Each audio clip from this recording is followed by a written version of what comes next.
Ever since I was a little girl, I always had a camera in my hand. I have videos on some old video cameras that I really should pull up, honestly, and make content out of it, of me filming these short stories, these little mini movies with my best friends. In addition to that, I have always been a music lover. Some of my best friends were in bands, and believe it or not, I would sneak backstage at like Warped Tour and like at Nassau Coliseum and like I actually have some really good shots of Aerosmith, believe it or not.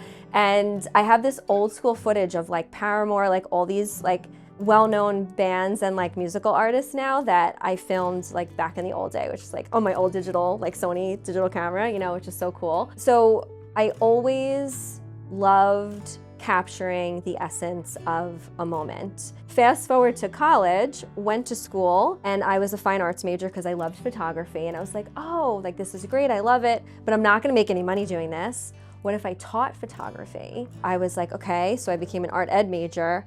Then I was counseling the kids more than helping them do their art projects, took a social work elective on a whim, and I actually became a social work major. That's what I got my bachelor's and my master's in, was social work. So I tabled the artistry and I became a psychotherapist for about 10 years. Had a major spiritual awakening in my life, and I felt called to help women kind of like as a spiritual mentor. So my original business name was Moonful Mama, and I made quite the name for myself, was featured on CBS, News 12. I really made a name for myself on Long Island through doing that.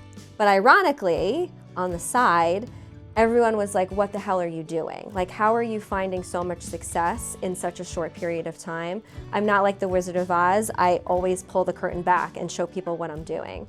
So when it came to marketing and branding and building websites, everyone asked me, what are you doing? So always on the side, even though I was doing direct service with people in like a coaching, mentor type of way, and my therapy background really helped with that too, I was always helping people grow their businesses and be impactful, even on the side. So time went on and it became very clear that I needed to make a pivot in my life and I needed to double down on this and do this full time. Grit and Grace was born out of that.